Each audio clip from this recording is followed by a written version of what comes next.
So if you do a deep dive with Georgia's stats across the board, right, offense, defense, special teams, you'll find that the Dogs are pretty elite at a lot of things. But if you look closer and you look closer, there are a couple categories that they just don't do as well, right? You look at passing defense, you look at total defense, you look at passing offense, whatever. Almost every category, Georgia's one of the better teams, if not one of the best teams in college football. But when it comes to play behind the line of scrimmage, sacks, tackles for loss, so like actual counting stats in terms of defense behind the line of scrimmage, Georgia is just not as good, right? Even though if you look at total defense and you look at total defensive efficiency and points allowed, Georgia is one of the best defenses in college football, has been. Obviously, in 2024, that's going to be a new group. But, I mean, for example, when I go to the tackles for loss per game, you got to go to the next page on the stats, right? They're in the 90s. Georgia was 96 last year with 5.1 sacks per game. 2.14 per game. That was 66 in the country. Good for 66th in the country. Something that Georgia, did pretty much everything at an extremely elite level in 2021. Teeters off a little bit in 2022, and then it nosedives a little bit more in 2023 as well. So we've seen a defensive regression. Well, part of that is talent, right? And in 2021, the talent was just a lot more there compared to the past couple of years. Not to say that those guys aren't talented in their own right, but then you move on to this season. Different group, outside linebackers. Well, two that could have ended up playing a lot or / starting, transfer away. And you got Michael Williams out there. So if this one stat, this one kind of phase of the game improves for the Dogs, then I think that they're going, sorry for the misspeak.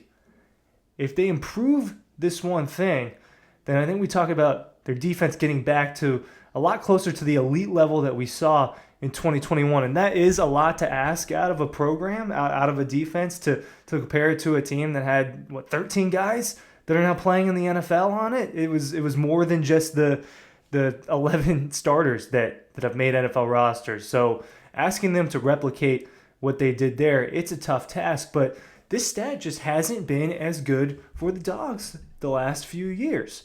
Ryan Cully from Dawg here talking about Georgia's defensive line, front seven. Right? This isn't necessarily a super new conversation, as I almost slip out of my chair, but it's one that, as I'm just kind of looking at spring and looking ahead at what Georgia's got going on over the course of this year, I look and I think certain position groups are going to be improved in 2024. The Dogs, running backs, I think that quarterback, obviously when you elevate. Right, so I think that some of the positions for Georgia will get better. The question is the front seven going to get better? Because I think that's something that was noticeably not as good as the previous 2 years, right? And Georgia, straight up just allowed more points last year, struggled against some teams more than they did. I think Georgia's offense is going to be better in 2024. I feel pretty confident about that, even though you lose a Brock Bowers and you lose a Ladd McConkey, and you got to deal with the Mary Smiths, the second, whatever, right? They plug and play. They've got the guys, and they've got the depth like a lot of other teams don't have. So I do think Georgia's offense will be better, especially when it's going to maintain one of the best offensive lines in college football. Carson Beck's going to have a lot of time to throw. Expecting him to make a pretty big jump, or at least a noticeable jump in play from year 4 to year 5 in college and year 1 to year 2 as the starter. There's a reason why he's projected to be the Heisman, right? He's the Heisman frontrunner, him and Quinn Ewers. And that is projection, right? It's hoping that he is on that trajectory of getting better. So I do think other spots are going to be improving for Georgia. The question is the spot that has regressed a little bit, is that going to tick back up? And I think that they have a lot of players, but there's not quite a superstar player unless one is developing in the chamber. And I do think some spots are going to be worse for Georgia next year, right? The secondary.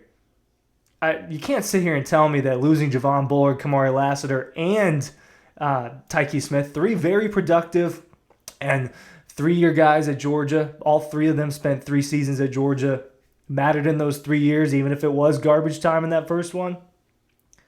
You can't tell me that a secondary that's replacing that and replacing it with some people who just hadn't played that much is going to be better. So the back end of things might not be quite as good, and I think it's important that the front seven has a really good year, and that includes getting those tackles for losses, getting those sacks, finishing on the quarterback.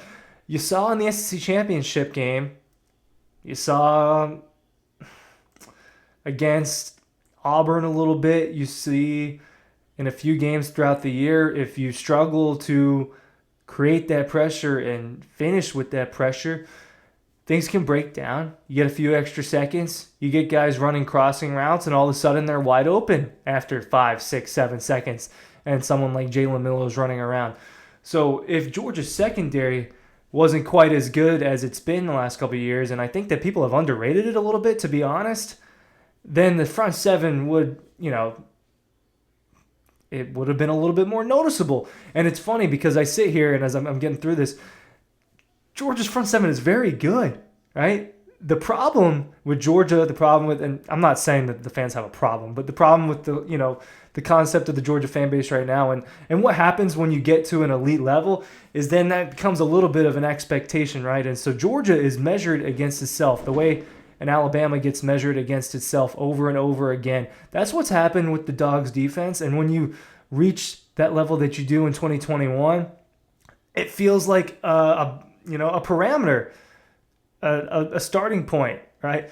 You want it to be at that level over and over again. So I'm not sitting here talking as if, man, Georgia's front seven just sucks. Man, Damon Wilson, Michael Williams, those guys aren't good. That's not what I'm sitting here and telling you. I'm sitting here and telling you that not quite elite, and that's on the table. And if they play at an elite level, that's going to help out Georgia's secondary a lot. That's going to have new faces in there.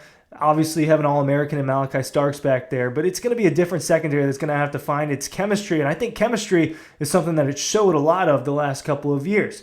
Now, moving on to some names, and real quick, if you're stuck with us, you probably already signed up for the Dawg Post newsletter, but if you haven't, make sure you're doing that. The link is down below in the description of this video. It takes a couple seconds, and all of a sudden you're tapped in more than any other Georgia Bulldog fan out there. Make sure you are tapping in. Make sure you're signing up for the Dawg Post newsletter with the description in the description below. I'm not going to pull up their production. Right? I actually just decided against that. But if you go, Michael Williams has 5, 6 or sacks. A few guys have 2 or 3. You look at the tackles for losses, it's similar. How much does this matter? Because Georgia's defense is still overall productive. They still force turnovers. They still stop people on third down a lot. The third down efficiency on offense and defense is a strength of the Georgia Bulldogs. But if they did that, they improved those numbers, you're getting there sack-wise more than 2 times a game. The best defenses in the country last year, we're getting there about 3 to 4 times a game. You do that on a third down. You do that on a fourth down. You do that at certain points in the game. Those 2 sacks, those 2 tackles for losses, they can be really big plays that are momentum shifters. It's funny, when I sit here and I sit down, it's with programs like these, it's harder to nitpick. And so I'm sure I'm going to get comments here about, maybe the negativity, but that's what happens when you're building a program as elite as this, is that we're talking about them just getting 1 or 2 sacks more a game. That's what we're nitpicking about. Oh, they didn't create as much pressure as this team, or this is a team that's going to the SEC championships. This is a team that's going to make playoffs over and over again. But what will make it even more elite than it's been the last couple seasons, I think it's that. And I really do think that the front seven play matters. I think that they had some real superstar players in that front seven, and in 2023, I just don't think that there was that caliber of a guy. There wasn't a Jalen Carter level talent. People look at Smile Mondon and Jamon Dumas-Johnson last year. They're very, very good linebackers, not quite as good as Nakobe Dean and Quay Walker. Right? And the same thing with the defensive line. Guys like Nazir Stackhouse, Warren Brisson. There was a ton of NFL talent there, and it's not. And you see how elite a defense like that can be. So the measuring stick is obviously unfair, but that's what happens when you create a program like that. If Georgia's front seven plays even better in 2024 than it did in 2023, it's in really good shape. That is my take on that. Thank you for watching. Link is down below. Make sure you're signing up for the newsletter.